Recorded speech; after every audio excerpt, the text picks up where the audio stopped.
Notre rôle maintenant, c'est détecter notre lumière et en profiter au maximum. Et quand on a un plaisir ou un désir, la porte s'ouvre encore plus grand. Comprenez, c'est quoi la lumière? Lumière, amour. C'est pas important qui tu es, où tu es, comment tu es. Dieu t'aime. Bonjour, bonne semaine à tous nos fidèles Sitrei Chaim TV et à toute la communauté Sitrei Chaim et à toute la grande famille Sitrei Chaim. Et aujourd'hui, on va donner un cours sur Hanouka. Oufren, Hanouka, c'est un moment précieux. Ce moment-là est l'histoire d'un peuple qui a été presque battu par ses propres frères. Qui étaient les frères qui nous ont presque achevés? Étaient les Mityavnim. Ce ne sont pas des Yevanim, ce ne sont pas des Grecs, mais ce sont les Juifs du premier temple, de la fin du premier temple, excusez-moi, du deuxième temple, qui ont décidé malheureusement de faire la guerre avec leurs propres frères et dénoncer leurs frères qui continuaient à pratiquer le judaïsme à Jérusalem et sur toute la terre d'Israël. Et ces frères-là, nos frères, qu'on appelle les Mityavnim, ce sont ceux qui ont quitté la Torah d'Israël et malheureusement, comme ceux qu'ils ont quittés ont la haine d'eux-mêmes, ils ont eu la haine de leurs frères que eux, oui, ont continué à pratiquer en cachette, dans les grottes, tout ce qu'ils devaient faire. Et les Yevanim, les Grecs, comme ils ont créé des lois en Israël, donc ils étaient obligés, quand les Mityavnim, quand ceux qui sont devenus comme des Grecs ont dénoncé, ils étaient obligés d'aller, et malheureusement, ils ont presque détruit le peuple d'Israël entier. Et à la fin, il y avait une jeune fille très très jolie qui s'appelle Yehudit, la fille de Rabbi Yochanan Cohen Gadol, qui était le père des Maccabim qui ont fait la guerre contre les Mityavnim. Et cette fille-là, qui était tellement jolie, elle a décidé qu'elle est obligée de faire une action qui est complètement extrême. Elle a tout simplement, elle est partie avec sa serveuse et elle est rentrée dans le camp de l'armée grecque. Elle est partie chez le chef de l'armée et elle avait l'habitude d'aller le voir tous les jours, la nuit, et le matin, elle repartait. Et comme ça, elle a habitué les gardiens qu'elle vient et qu'elle s'en va, et tout allait bien. Jusqu'à un jour, elle était avec lui, elle lui a donné à manger du fromage. C'est pour ça que Hanouka, on mange du fromage, des mangées de fromage. Et il avait soif, elle lui a donné à boire beaucoup de vin, jusqu'à quand il s'est endormi. Et quand il s'est endormi, elle lui a coupé la tête, elle a pris sa tête à Jérusalem, dans son sac, elle a montré ça à l'armée, et tout le monde a eu peur, parce que à l'époque, quand on arrivait à atteindre le roi, le chef de l'armée, et quand il perdait, tout le monde perdait, et c'est comme ça, les frères ont commencé une grande guerre, et à la fin de tout cela, ils ont réussi à chasser d'Israël les Grecs et les Mityavnim, et Baruch Hashem, ils ont repris le dessus sur le temple, et ils avaient eu un miracle. Le miracle était, ils avaient un petit pot, ils ont trouvé un petit pot d'huile pure que les Grecs n'ont pas réussi à impurifier, et c'est pour ça qu'on mange des mangés qui sont faits dans l'huile profonde, et aussi c'est la raison pour laquelle on va allumer les bougies de Hanouka, Baruch Hashem.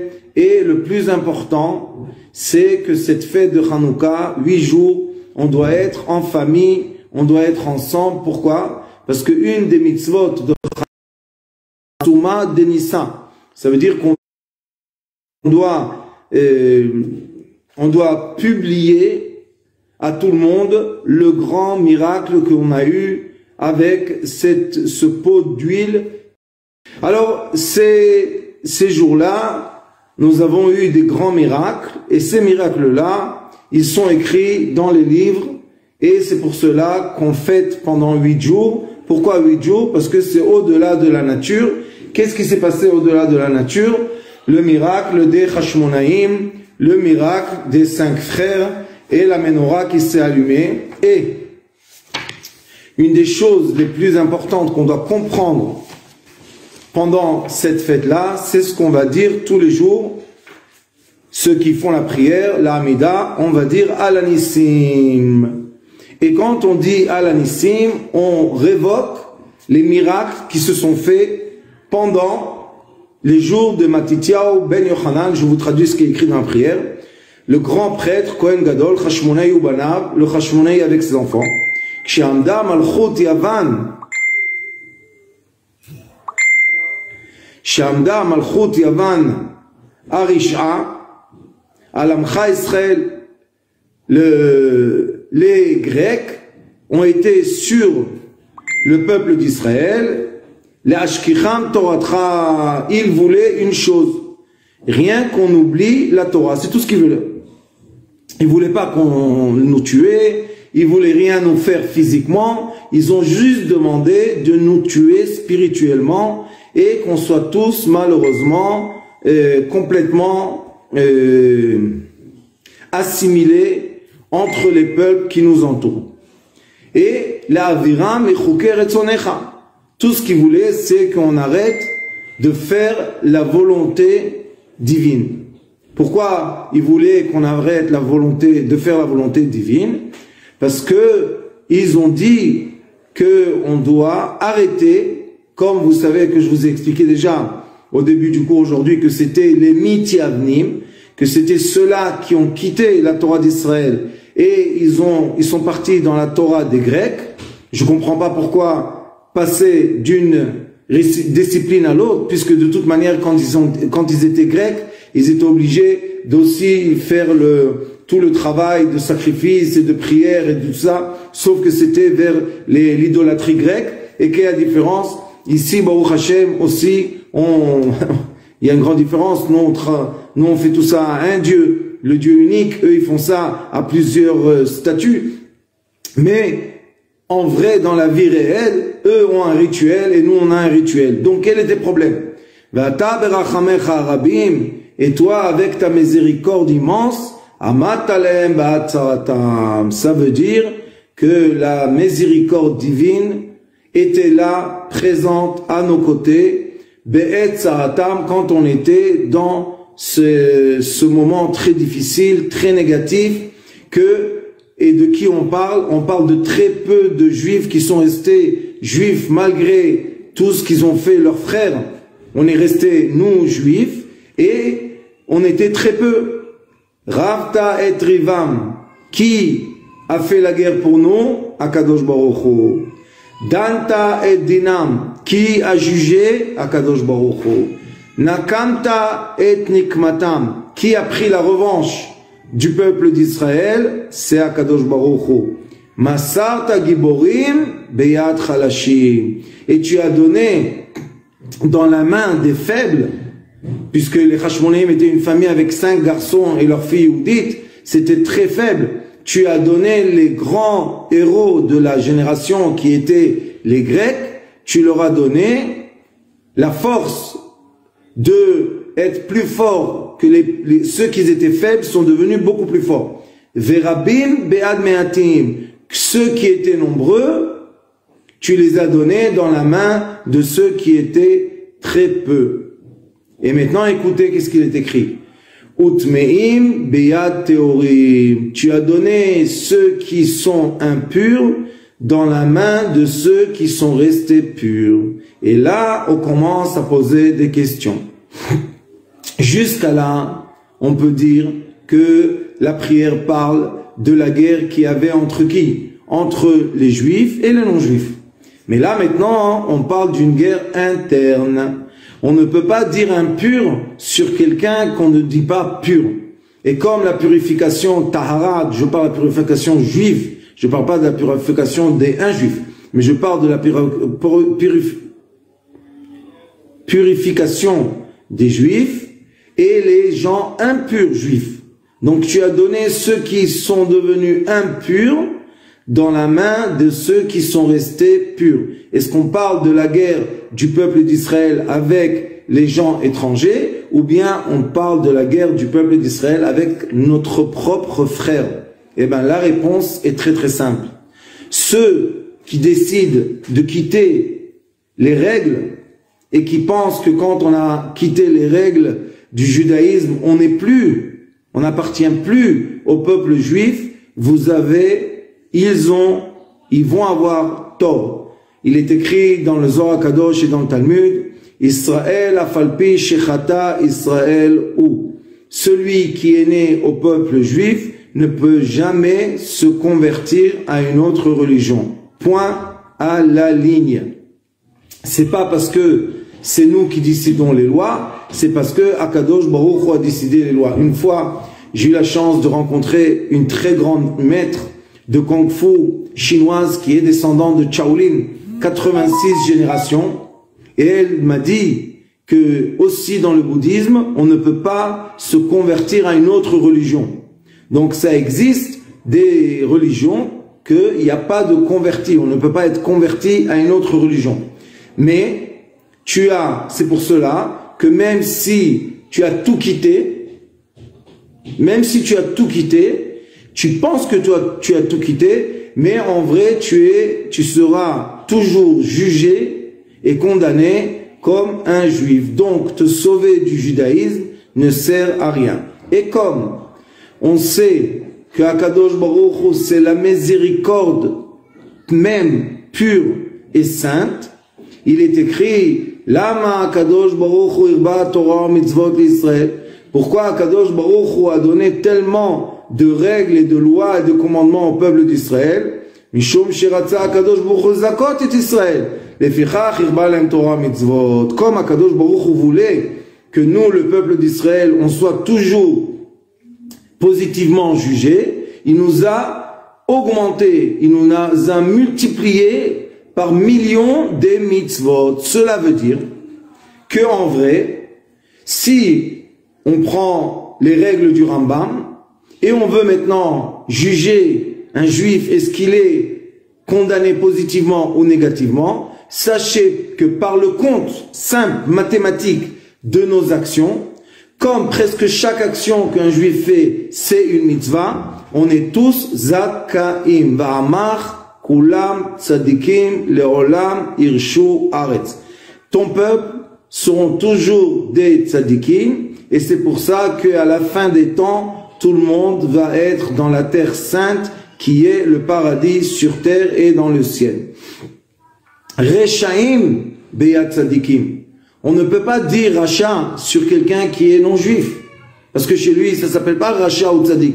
Chez lui, ça s'appelle non-juif. Donc quand on dit Rechaim Beyat Tzadikim, on est en train de juger d'après le tzadik qui est un rachat. Qui est ce rachat-là? C'est une personne malheureusement juive qui a décidé de quitter le judaïsme. Mais même si tu veux quitter le judaïsme, pourquoi tu deviens celui qui a eu le plus de judaïsme et celui qui se bat le plus avec le peuple juif? Vous savez que malheureusement, cette nouvelle religion qui s'est imposée sur terre par force, qui s'appelle, ne vous énervez pas sur moi, le sionisme, qui n'est pas le judaïsme, cette nouvelle religion a créé en terre d'Israël une éducation. Vous savez, il y a l'éducation là-bas nationale. Eh bien, le fruit de cette éducation est que la majorité des gens veulent se sauver de leur identité juive. Et écoutez bien ce que je vous raconte. Nous sommes ici en Portugal et il y a des milliers d'Israéliens en Portugal qui ont reçu la nationalité portugaise. Grâce à quoi ils ont reçu leur nationalité portugaise? Parce que leurs ancêtres étaient des juifs portugais qui ont été chassés du Portugal à cause de leur judaïsme et pas à cause de quelque chose d'autre. Et maintenant ils sont revenus sur la terre du Portugal. Dire qu'ils sont les enfants et les descendants de ces juifs qui ont été chassés à cause de leur identité juive, et vous savez qu'est-ce qu'ils ont fait? Ils ont créé une communauté et une école. Écoutez bien ce que je vous dis. Interdit à l'école de prononcer le mot Israël ou le drapeau d'Israël ou quoi que ce soit avec l'État d'Israël, et le pire, interdit de prononcer quoi que ce soit du judaïsme. Vous comprenez? Ils se sont remis en groupe. Alors à quoi ça sert d'être en groupe? Allez dans les écoles nationales. Pourquoi vous devez faire une école à vous? Ils veulent faire une école que le but de cette école, c'est de déraciner complètement. Qu'est-ce qu'on déracine complètement? Le judaïsme du peuple juif. Écoutez bien, toute l'histoire se répète. Cela s'appelle Mityavnim. Ce sont ceux qui veulent être, malheureusement, comme les Grecs, et annuler du peuple d'Israël son identité juive. Alors moi, je pose une question bête, comme quelqu'un qui n'est pas intelligent comme moi. Je dis, bon, pourquoi? Si c'est comme ça, pourquoi vous avez demandé la nationalité portugaise? Puisque vous avez dit, je suis descendant de Portugais, de Juifs portugais qui ont été débarqués parce qu'ils étaient Juifs, pas d'une autre raison. Alors maintenant, qu'est-ce que vous faites? Vous avez repris la nationalité portugaise et votre éducation vous a emmené à quoi? À dénier toute connexion avec Israël et toute connexion avec le peuple juif. Vous comprenez? Ça s'appelle Mityavnim. Qu'est-ce qu'ils ont fait, les pauvres? Ils ont pas bien compris la vie. Vezedim beadoske toratecha. C'est quoi quelqu'un mézid? En hébreu, quelqu'un mézid, c'est quelqu'un qui fait quelque chose en exprès. Ça veut dire qu'il va être impur exprès, parce qu'il sait que d'être impur, c'est pas bien.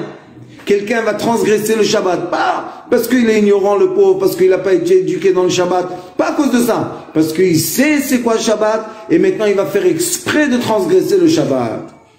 Alors on dit, Dieu, tu as donné les Edim, Beadoske Toratecha, Velecha asit Hashem gadol vekadosh ba'olamcha, u'le'amcha Israël asit tshuva gdola u'parkan kayom hazeh. Et toi, Kadosh Baruch Hu, tu as dévoilé ton nom très grand dans le monde et tu as réussi à travers ceux qui sont restés purs.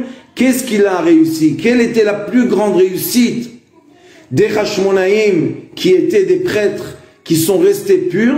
C'est qu'ils ont réussi à repurifier l'âme de leurs frères et sœurs qui étaient sur la terre d'Israël. Et quand ils ont vu tous que Baruch Hashem Akadosh Baruch Hu est aux côtés des purs, aux côtés de ceux qui ont gardé le judaïsme malgré tout, et bien tout le monde a fait tchouva, et Baruch Hashem, le royaume des Kohanim a tenu encore 200 ans jusqu'à la fin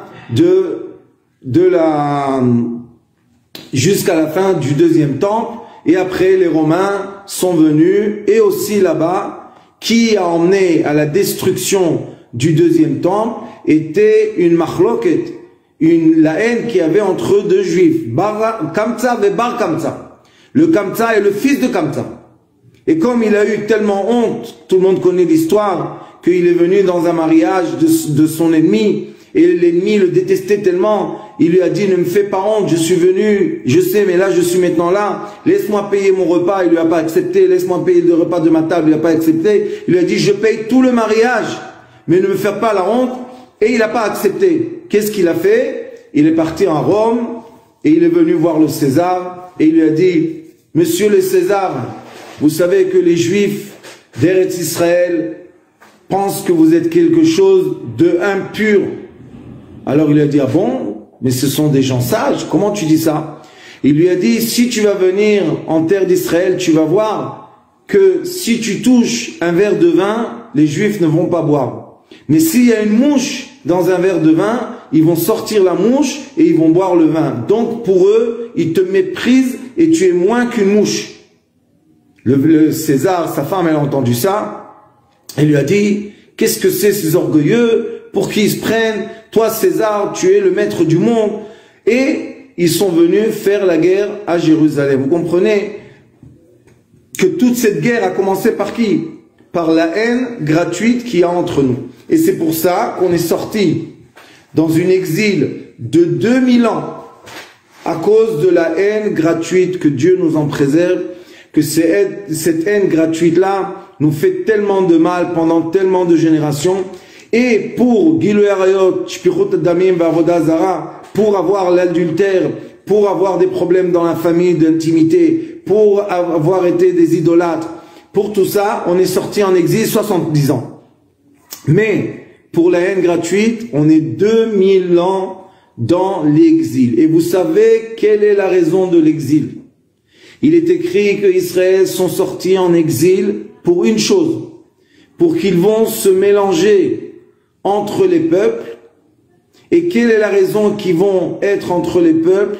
C'est récolter les âmes juives perdues qui sont d'un côté des juifs qui ont été complètement assimilés, pas par leur faute les pauvres, et d'un autre côté des non-juifs qui sont en vrai des juifs mais ils ne savent pas et ils ont juste le sentiment qu'ils veulent se rapprocher du judaïsme et c'est pour ça qu'ils vont se convertir jusqu'à quand qu'il viendra Mashiach Tzidkenu et là c'est lui qui va faire le tri dans le monde entre ceux qui ont l'identité de Bnei Israël et ceux qui n'ont pas l'identité de Bnei Israël. Mais à la fin, Kulam yavdu et Hashem beshem echem echad. À la fin, on va tous être unis, les juifs et les non-juifs, et on va tous s'adresser à Shem Echad ou Shmo Echad, à le Dieu unique qui est le maître du ciel et le maître de la terre. Donc, et pourquoi nous avons des frères qui se sont assimilés? Écoutez bien la seule raison, la haine gratuite. Ils ont été rejetés par leurs propres frères, comme Yosef Hatzadik a été, comme on a vu dans la paracha de la semaine, il a été jeté par ses frères, vendu par ses frères. Et Yosef Hatzadik, quand Yehuda vient le voir, qu'est-ce qu'il lui dit? Kamocha ke paro, tu es complètement assimilé. Mais en vrai, quand Yaakov, le père des tribus, a vu Yosef, il est venu avec ses deux fils, Ephraim et Menaché, qu'est-ce qu'il a dit?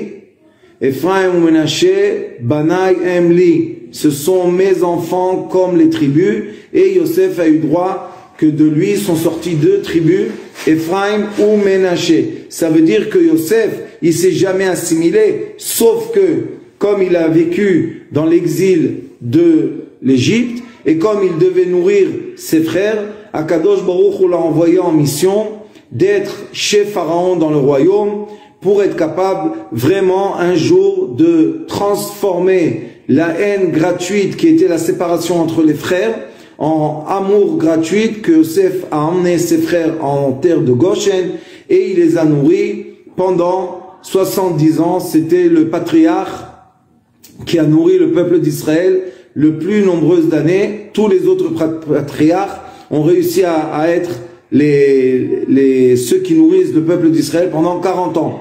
Mais Yosef Hatzadik, il a eu la chance 70 ans. Et pourquoi 70 ans? Parce que il est écrit que Yaakov Avinu, le père de Yosef Hatzadik, était exactement à l'image du premier homme. Et le premier homme devait vivre 1000 ans. Mais il a vu qu'il y a l'âme de Mashiach qui s'appelle David Amelech et qu'elle n'a pas d'année d'elle-même puisque c'est l'âme parfaite.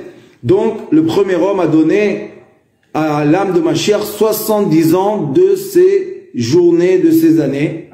Et Yosef Hatzadik, il était à l'image de son père.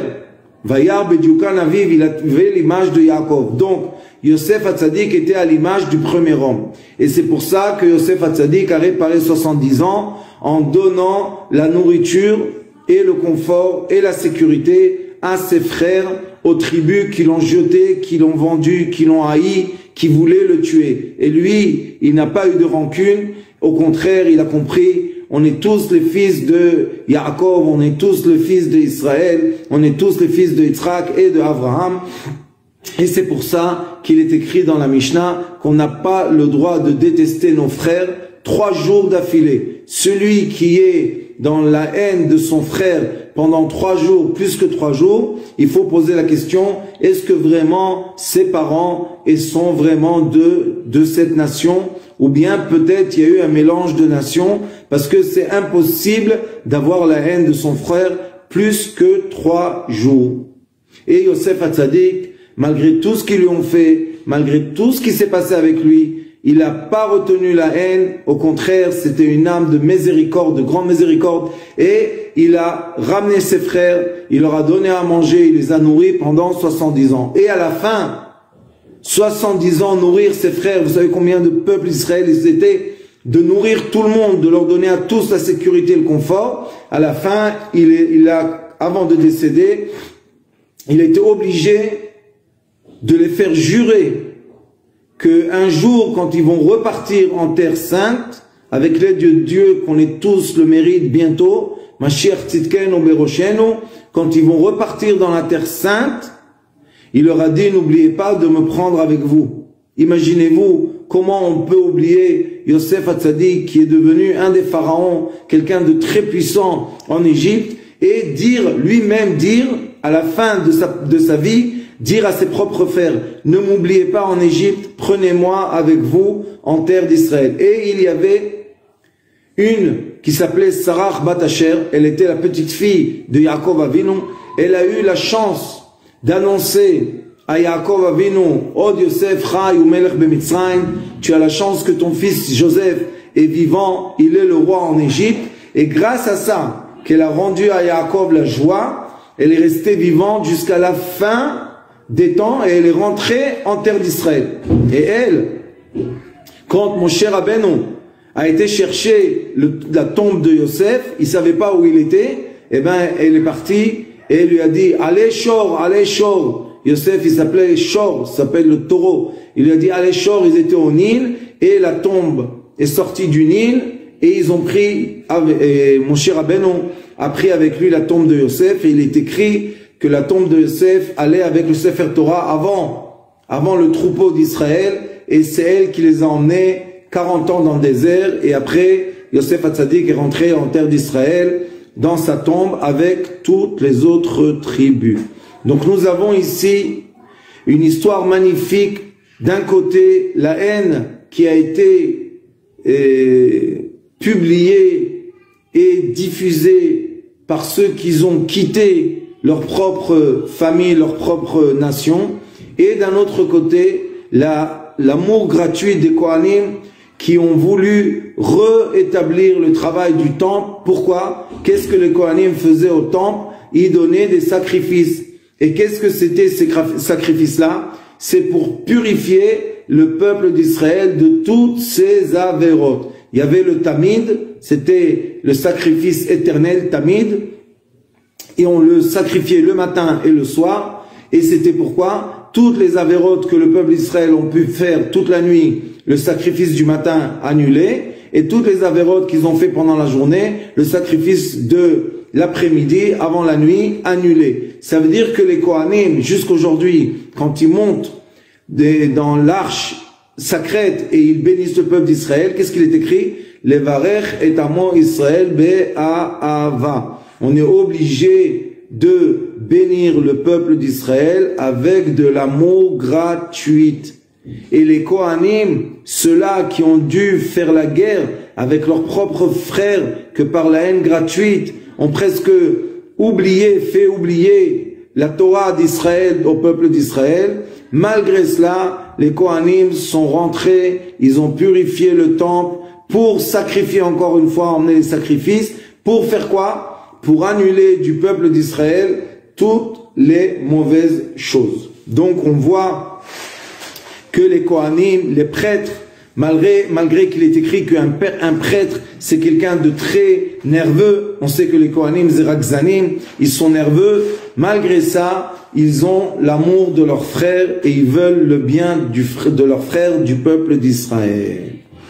Toute cette histoire que je viens de vous raconter, c'est pour qu'on sache que Hanouka, il y a Pirsuma de Nissa, on doit publier quoi? On doit publier le grand miracle qui a été. Quel était, après tout ce que je vous ai raconté, le plus grand miracle du peuple d'Israël au temps des Hashmonaïm? C'est qu'on a réussi à renverser la haine gratuite en amour gratuit. Ça veut dire que les Kohanim, malgré leurs frères qui ont fait tellement du mal et qui ont réussi presque à déraciner la Torah d'Israël du peuple d'Israël, malgré ça, les Kohanim, ils sont rentrés dans le temple, ils ont remis tout le sacrifice en place pour purifier leurs propres frères qui se sont rentrés dans les mêmes têtes, Shaarei Touma. Ça, et c'est pour cela que je vous demande personnellement, Hanouka, essayez d'être invité ou invité chez vous des gens pour qu'on puisse montrer à Kadosh Baruch Hu que ce miracle qui a été fait pendant l'hiver, pendant l'exil, pendant le froid des Hashmonaïm, ce miracle-là, et encore une fois, et toujours à l'éternel, sera rediffusé par nous, le peuple d'Israël, les ancêtres, les descendants. Nous sommes les descendants de ce peuple magnifique, et on est entre nous dans l'amour gratuit. Tous ceux-là qui sont au Portugal sont invités à venir nous voir pendant qu'on allume les bougies de Hanouka, Baruch Hashem, et Alexander, il a réussi à organiser ici, je crois jeudi soir, Messibat Hanouka, pour tous nos frères qui sont loin, ils sont venus, chacun est rentré dans une ferme, s'est enfermé derrière la nature pour malheureusement échapper des Mithiavnim, de nos frères qui sont devenus complètement grecs, mais ils sont partis pour retrouver quoi? Pour retrouver la solidarité du peuple juif, pour retrouver l'amour du peuple juif, pour retrouver la grâce qu'on a entre nous. Et Baruch Hashem, quand les nations voient qu'on est unis entre nous, qu'on a un cœur echad, lev echad, eux aussi, Baruch Hashem, ils respectent et ils donnent de la force. Mais quand ils voient que malheureusement nous avons entre nous de la haine gratuite et la séparation, alors malheureusement ils ont la force d'augmenter de la haine contre nous, et chas v'chalila, que Dieu nous en préserve, arriver même à nous faire du mal. Mais il faut savoir, la seule remède de l'exil et le tikkun anitzri, c'est Ahavat Israël, l'amour propre entre nous et nos frères. Deuxième chose, Va'avta et Hashem, l'amour propre entre nous et entre Dieu. Et la troisième chose, Va'avta et Hager, l'amour de l'étranger. On doit être capable de donner et d'aider et d'aimer. C'est pour cela qu'il est écrit dans le Midrash que le premier homme, quand il était allongé sur la terre, il était très grand. Son cerveau était à Babylone. Son cœur était à Jérusalem. Et la nudité, l'intimité était en Égypte. Et nous, on s'appelle le peuple d'Israël. Israël, Eretz Israël, Vetorat Israël, Chadem. Le peuple d'Israël, la terre d'Israël, la Torah d'Israël, c'est uni. Uni dans quoi? Va'avta et Hashem Elokecha bechol levavcha. Notre rôle sur terre est l'amour. Nous avons un rôle sur terre. Nous sommes le peuple qui doit diffuser l'amour, la vraie amour, l'amour d'après la Torah Akdosha.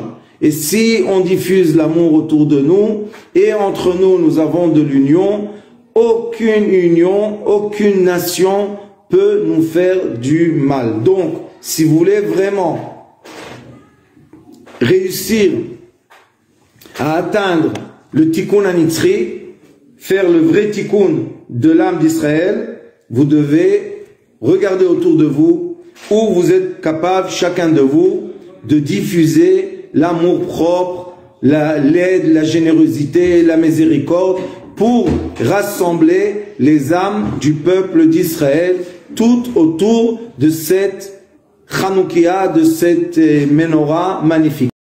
De ce pshat-là, je vous ai dit quel est le pshat, quelles sont les choses dans le pshat. On va rentrer maintenant un peu dans la signification plus profonde de l'allumage des bougies de Hanouka. Qui va nous enseigner ça? Le Ari Akadosh. Baruch Hashem, il faut savoir que le Ari Akadosh dit dans un des livres qui s'appelle Sha'ar Ruach HaKodesh, il y a un livre qui s'appelle l'esprit pur.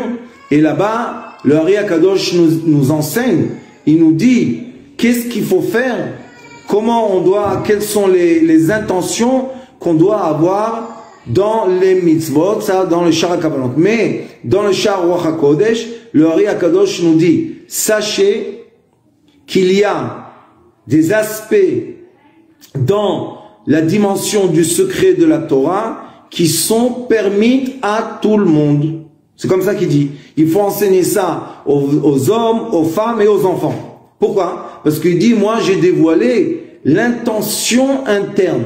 Il y a dans l'intention interne les lettres sacrées qu'on doit voir, les noms sacrés, mais ça c'est donné seulement à des gens qu'ils peuvent et ils ont l'accès. Mais nous on parle maintenant de l'intention juste pour avoir la compréhension. Qu'est-ce qui se passe pendant qu'on fait l'action qu'on fait dans la majorité des mitzvot qu'on peut pratiquer dans l'exil, dans ces années d'exil? Alors il dit comme ça. Vezeu ner, mazener Shabbat, vener Chanukah. Sachez que quand on dit ner, quand on dit l'allumage des bougies, nous avons les bougies de Shabbat et nous avons les bougies de Chanukah. Et là, il dit le Ari Akadosh, il faut savoir qu'il y a une différence entre les bougies de Chanukah et les bougies de Shabbat. Quelle est la différence? Puisque là, j'allume une flamme et là, j'allume une flamme. Là, j'allume avec de l'huile et là, j'allume avec de l'huile. Là, j'ai un récipient et là, j'ai un récipient. Donc, quelle est la différence entre ces deux bougies? Il nous dit, Kiner Shabbat, Ola ilemala ad haketer shelo mamash. La bougie de Shabbat peut monter et atteindre le keter, l'hémisphère qui s'appelle keter, qui s'appelle couronne, la couronne céleste, le premier sphira, la première sphira qui s'appelle le keter. Donc Ner Shabbat, que nos femmes allument Baruch Hashem, ça monte jusqu'à la couronne Baruch Hu ou Baruch Shemo. Cela veut dire, il est écrit dans le Pshat, dans la Mishnah Shabbat, il est écrit Adliku etaner, safek hashecha, safek ena hashecha. Ça veut dire que l'homme, comme nous au Portugal par exemple, on n'a pas de calendrier de l'heure, on ne sait pas exactement quels sont les horaires de Shabbat. Donc qu'est-ce qu'on fait? Toute la semaine, on regarde à quelle heure il y a la shkia, quand est-ce qu'il y a le coucher du soleil, les derniers rayons de soleil, et d'après ça, on voit aussi quand est-ce que les trois étoiles sortent, et c'est comme ça qu'on sait quand est-ce que rentre Shabbat et quand est-ce que sort Shabbat, il n'y a pas de problème. Mais la femme, elle est préoccupée avec les enfants, avec la maison, avec tout ça. Donc on lui dit, on est sur elle, on dit regarde, ça fait krashecha, ça fait kenachashecha, adlik et taner, allume la bougie. Le Zohar Kadosh dit, parashat Chaye Sarah. Le Zohar Kadosh dit, à la paracha de Chaye Sarah, Aïe bevlae tapshe, ceux qui se font ça, ce sont des ignorants. Pourquoi? Parce que eux-mêmes, ils sont en train de perdre le temps de Mincha, puisque le temps de Mincha, c'est c'est le coucher de soleil, c'est le temps de Mincha. Donc elle doit allumer 20 minutes avant le coucher de soleil.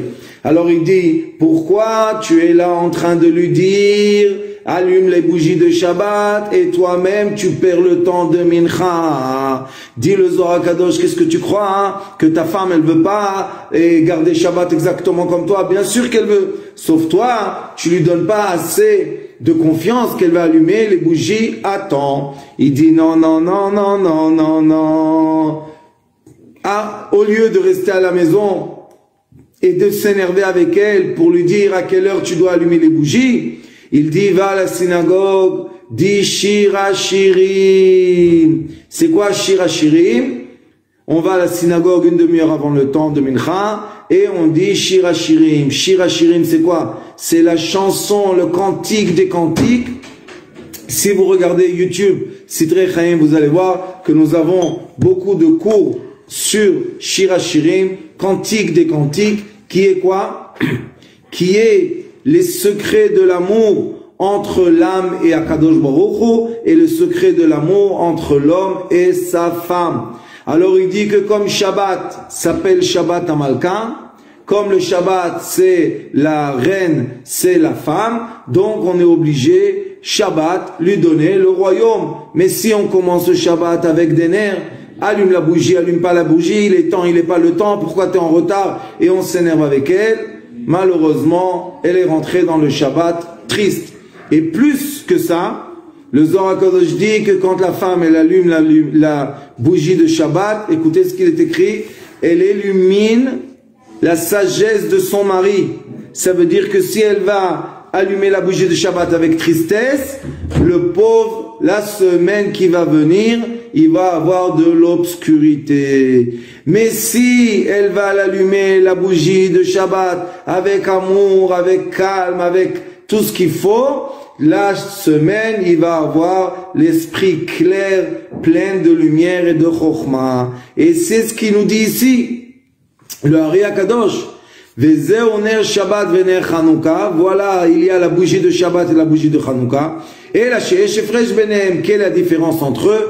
Ki ner Shabbat ola ilemala ad haketer. La lumière de Shabbat monte jusqu'au keter. Et il faut savoir qu'il est écrit dans tous les livres de Kabbalah que quand la femme elle est contente, ça s'appelle Meinukbin. Elle monte le liquide féminin jusqu'où? Seulement la femme peut faire ça. L'homme ne pourra jamais faire ça, juste la femme peut faire ça. Elle peut monter avec la joie jusqu'au Abba et Ima, le Père et la Mère Céleste, les créer une union totale. Et ils arrivent au degré de la couronne. Donc la femme, c'est l'ascenseur de nous monter de la royauté qui est à la Malchut jusqu'au Keter. Et voilà, c'est écrit ici mot à mot. Vener Chanukah, et les bougies de Chanukah que l'homme allume, ou asher yordim kol aprinot elo elea lemata bimkoma.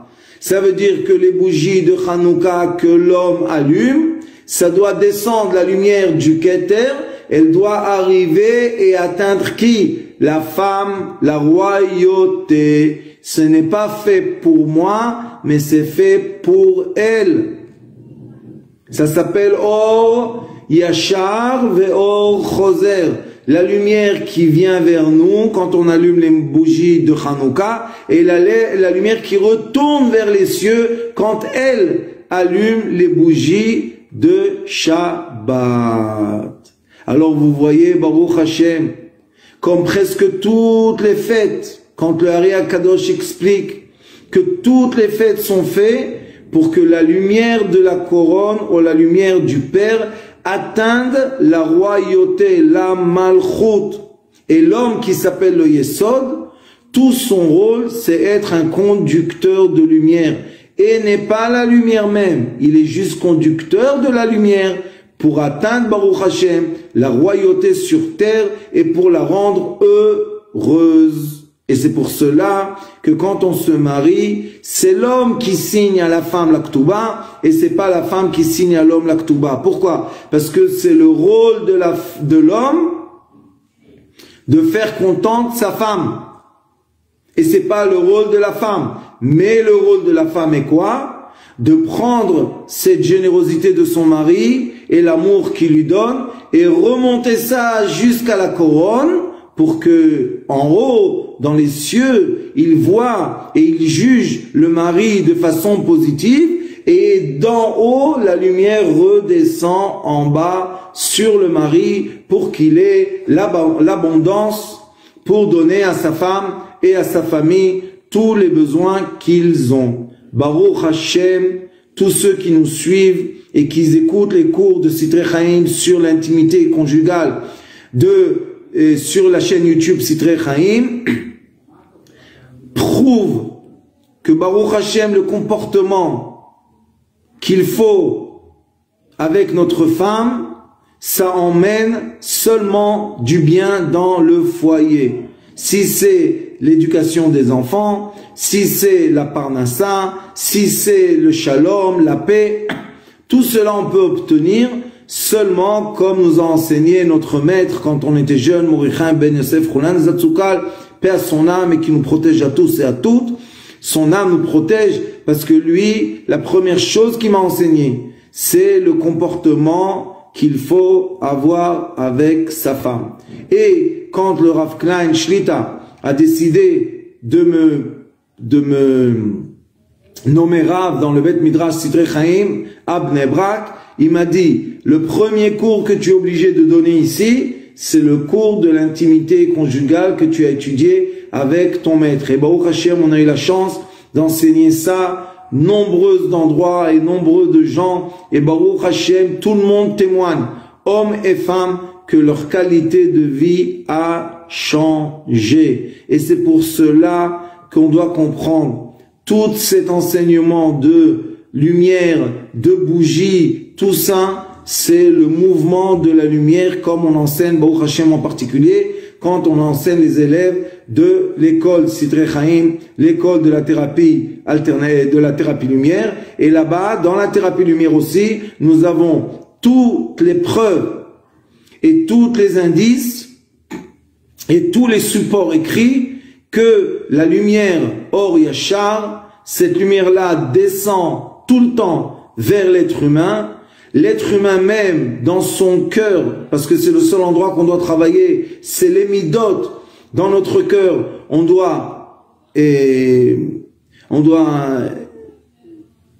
travailler nos midot et mettre en égalité tous nos caractères, arriver au point zéro, et du point zéro, Baruch Hashem, rebondir la lumière Or Choser vers les cieux. Et comment on sait que notre caractère vraiment s'améliore? Seulement à travers du reflet de notre femme. Quand notre femme, elle est contente avec nous, ça veut dire qu'on est dans l'axe qu'il faut. Quand malheureusement on sort du chemin, du droit chemin, maintenant notre femme, elle commence à être mécontente. Et oui, Baruch Hashem, heureusement qu'elle est là, parce que c'est elle le panneau sur la route qui nous dit est-ce qu'on roule comme il faut ou bien chas v'chalila on ne roule pas comme il faut. Et ce que je suis en train de vous dire quelques minutes n'est pas les choses que j'ai inventées, mais Baruch Hashem, la Torah, la vraie Torah du peuple juif, et non pas malheureusement, comme j'ai entendu plusieurs fois, certaines personnes parler du mal des femmes et dire sur elles des choses affreuses. Ce n'est pas la Torah d'Israël, oubliez tout ça. Je comprends pas qui leur a donné la permission de parler comme ça, mais qu'est-ce qu'on peut faire? C'est la vie. Velachen kniat shemen shel Shabbat, et c'est pour cela que si quelqu'un est pauvre, il a de l'argent d'acheter seulement de l'huile d'olive pour juste la bougie. Quelle bougie on doit allumer? Est-ce que c'est ma mitzvah de l'homme, l'allumer avec cette huile, la bougie de Hanouka, ou bien je dois donner l'huile à la femme pour allumer la bougie de Shabbat? Écoutez bien, halakha, c'est un commandement. Nerot Shabbat Kodmim, la bougie de Shabbat est avant. Il a un débat dans le Talmud. Si quelqu'un il a tellement peu d'argent qu'il peut acheter ou de l'huile pour allumer des bougies sur la table de Shabbat ou acheter du vin de Shabbat, qu'est-ce qu'il doit acheter? La bougie de Shabbat. Pourquoi? Parce que quand la femme elle voit de la lumière dans la maison, ça la rend gaie, elle est heureuse. Et comme tout le Shabbat c'est pour rendre la femme heureuse, donc les lumières de Shabbat sont plus importantes que le vin du Shabbat. Et vous voyez qu'ici il nous dit les lumières de Shabbat, les bougies de Shabbat sont plus importantes que les bougies de Hanouka. Baruch Hashem, Ner shel Shabbat kodem, ubeinyan adlaka. Maintenant on va poser la question.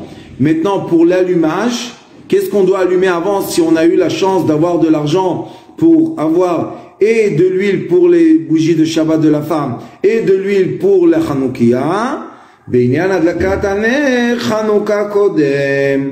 Ça veut dire que l'homme, on a étudié aussi dans la halakha, l'homme doit allumer les bougies de Shabbat, de Hanouka, Shabbat Hanouka, avant le coucher du soleil et mettre assez de l'huile pour que ça soit allumé aussi pendant le repas. Alors qu'est-ce qu'il doit faire? Il doit prier Mincha avant l'allumage des bougies. Après qu'il a prié Mincha, il va allumer les bougies de Hanouka. Après cela, la femme, elle va allumer les bougies de Shabbat. Et après, on fait Kabbalat Shabbat et on a les deux bougies qui sont allumées. Qui veulent dire quoi? La lumière de l'allée, ça veut dire qu'on a allumé la lumière qui vient vers nous, la lumière droite, verticale, par les bougies de Hanouka. Et on a la lumière du retour par les bougies de Shabbat de notre femme, Baruch Hashem.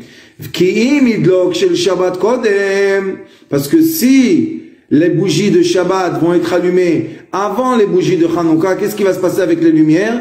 Ça y est, la femme, elle a monté toutes les lumières en haut. Donc la lumière de Hanouka ne peut pas être allumée. Et c'est pour cela que Baruch Hashem, on doit allumer la bougie de Hanouka et après cela faire Kabbalat Shabbat et notre femme va allumer la bougie de Shabbat et elle va monter, elle va prendre en haut, c'est elle qui nous élève, c'est elle qui emmène le Menukbin, c'est elle qui fait la Aliyat, or c'est elle qui monte la lumière. Alors à quoi ça sert maintenant si elle a déjà allumé les lumières de Shabbat? Ça veut dire qu'on a monté les lumières de ce monde en haut. À quoi ça sert la lumière de Hanouka? Qu'est-ce qu'on fait? On va faire un préparatif à la lumière qu'elle va élever. Comment? On va allumer les lumières de Hanouka, ça va faire baisser, descendre la lumière de la couronne jusqu'à la royauté. Et après, Baruch Hashem, la royauté elle est heureuse parce qu'il est écrit que les nérotes, les bougies de Hanouka mettent de la joie dans la maison. Et quand elle va être dans la joie, elle va monter toute cette joie et va l'emmener jusqu'à la couronne, Baruch Hashem. Ve'irdu, b'adlakat ner Hanouka, irdu ba'orot, v'achakach ta'ale bener Shabbat. Après qu'on a eu la chance d'emmener toutes les lumières dans ce monde, maintenant la femme, c'est elle qui remonte toutes les lumières dans le monde céleste. Il est écrit dans le Talmud, Korot beito veishto meidim alav beyom adin. Dans le jour du jugement, Korot beito, ishtoi beito, les murs de la maison, il est écrit Masechet Yoma Bamishnah, ishtoi beito, sa femme s'appelle sa maison. Donc les murs de la maison, c'est la femme. C'est qui? Al-Kirot Lipra, le cœur de la femme, les murs du cœur de la femme vont être témoins au jour du jugement de l'homme.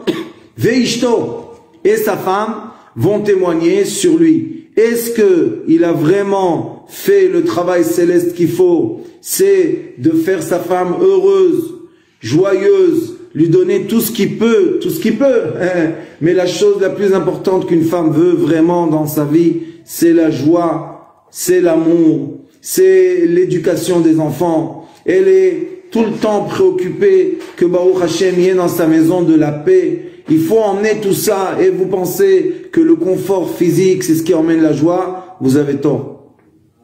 Et beaucoup d'hommes se mettent malheureusement à cause de Hollywood dans la tête qui vont travailler très très dur pour le confort physique et à la fin, malheureusement, ils ont perdu leur famille pendant cette route du confort physique. Sachez que le confort physique, c'est quelque chose qui descend des cieux. C'est de la lumière qui descend. Pour que la lumière descende sur toi, tu es obligé que quelqu'un fasse monter ta lumière dans les cieux. Qui fait monter cette lumière? Le confort, l'amour, la joie, la sérénité, la paix de la femme. Quand elle est en paix, quand elle est en joie, elle fait monter ses lumières jusqu'en haut, jusqu'à la couronne, comme vous avez vu que le Ari Akadosh nous explique. Et après cela, Baruch Hashem, tout se découle sur l'homme. Donc, ceux qui cherchent l'abondance, eh ben voilà, vous avez 8 jours. 8, c'est un chiffre qui est au-delà de la nature, comme vous savez très bien. 7, c'est la nature. Et 8, c'est au-delà de la nature. On peut monter jusqu'à Abba Ima, jusqu'au Keter. Comment? Nous, on va allumer les bougies de Hanouka. Et Baruch Hashem, on va faire descendre l'abondance. Mais la femme, c'est elle qui va faire tout remonter dans les cieux. C'est elle qui va témoigner que Baruch Hashem, on se comporte comme il faut avec la fille du roi, comme il écrit dans le Zohar Kadosh. La femme s'appelle Barta Dekut Shaberichu, la femme s'appelle la fille du roi. Et c'est sûr et certain que si quelqu'un se comporte avec sa femme comme la fille du roi, comme une princesse, alors le roi du monde, ne manque de rien à cette personne. Mais si l'homme, Chazve Khalila, se comporte avec sa femme, malheureusement comme une esclave, serviteuse, chiffonnière, etc., alors c'est sûr que le roi va s'énerver avec lui et après il va se poser la question, pourquoi Ne pose pas pourquoi, regarde le panneau en face de toi, ta femme, et regarde, est-ce qu'elle est épanouie, est-ce qu'elle est brillante d'amour, est-ce que tu prends soin d'elle, est-ce que tu t'occupes de ses besoins. Si tu le fais, elle va faire monter en haut seulement un bon témoignage sur toi. Et Baruch Hashem, après cela, tu auras de l'abondance et tout ce que tu as besoin. Je vous remercie d'avoir été si nombreux présents dans ce cours.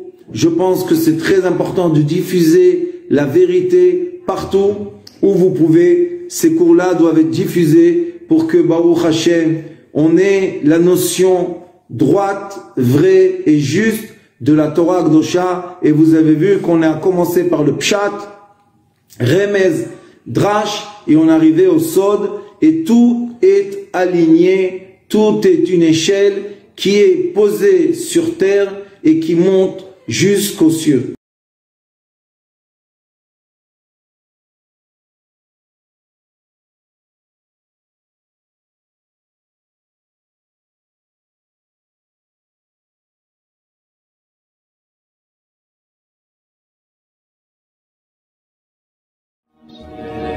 Yes,